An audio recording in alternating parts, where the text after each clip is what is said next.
So if you're still learning to read the Quran, you're definitely going to see one of these 12 symbols while reading. And today we're going to talk about what these symbols mean and how we can deal with them while reading.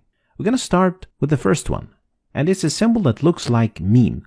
And it means you must stop while reading. Otherwise, the meaning of the ayah or the verse will change. So in this example, you should stop at the symbol by reading إنما يستجيب الذين يسمعون والموتى يبعثهم الله ثم إليه يرجعون. So we have to stop at the symbol of meme. Next is the symbol of la, and it is the exact opposite, which means you can't stop. Like in this example. ما أنفقوا منا ولا أذى لهم أجرهم عند ربهم. So you can't stop here, and especially you can't start reading from after the sign. The three-dotted symbol means you can't stop at either of them, but you have to stop at one and not the other. So in the second ayah of Surah Al-Baqarah, you are allowed to stop at the first one by reading ذَلِكَ الْكِتَابُ لَا رَيْبَ فِيهِ هُدًى لِلْمُتَّقِينَ, or by stopping at the second one by reading ذَلِكَ الْكِتَابُ لَا رَيْبَ فِيهِ هُدًى لِلْمُتَّقِينَ.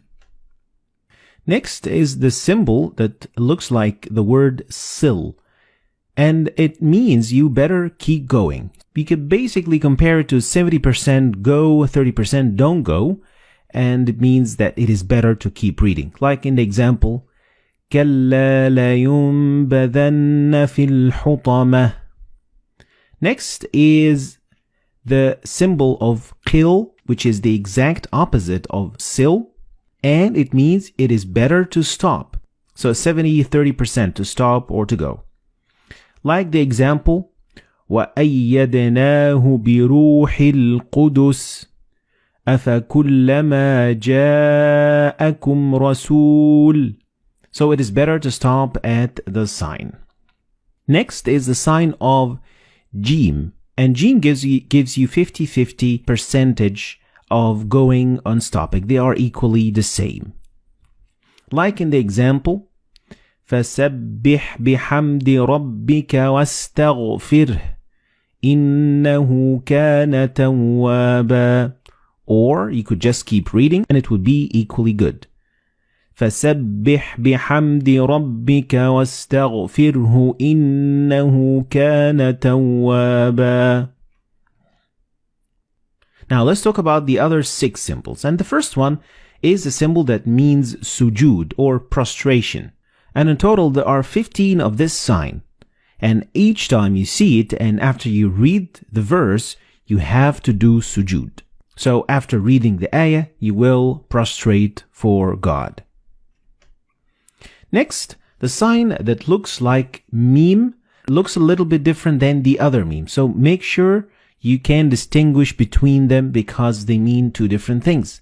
And this meme appears in the middle of the word. So the noon and ba, when they follow one another in the same word, you don't pronounce noon or ba, but you pronounce meme. Like in this example, you read كَلَّا لَيُنبَذَنَّ فِي الْحُطَمَةِ. So the noon and ba, they will be assimilated together and you will pronounce them as meme.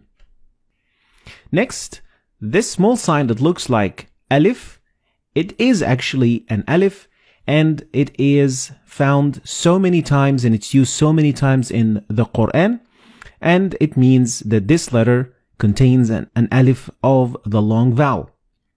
So you would read ثم استوى إلى السماء فسواهن سبع سماوات. So these symbols all mean that there is an alif right there. Next, the small sin means a small or a very little pause. Doesn't mean that you're going to have to stop and take a breath. No, it means that you're going to stop very momentarily for like half a second and then continue reading. And this example shows what I'm talking about. And you should read it like that. كلا بل ران على قلوبهم ما كانوا يكسبون. So it is a very short pause. Next is the sign of mad, and it is a very common sign in the Quran, and it means that you need to extend the pronunciation of alif to a little bit longer than usual. The last sign that we're going to talk about today is the sign of the end of the quarter of the chapter, or juz.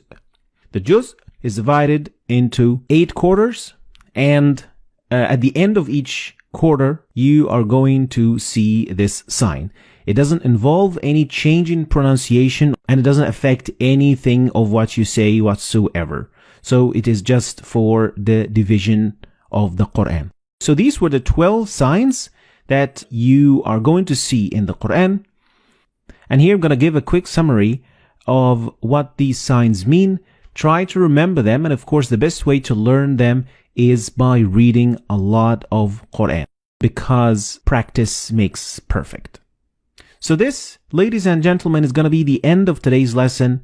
I hope you've learned anything new today. If you did, like and share the video for other people to learn from it. And I'll see you next lesson.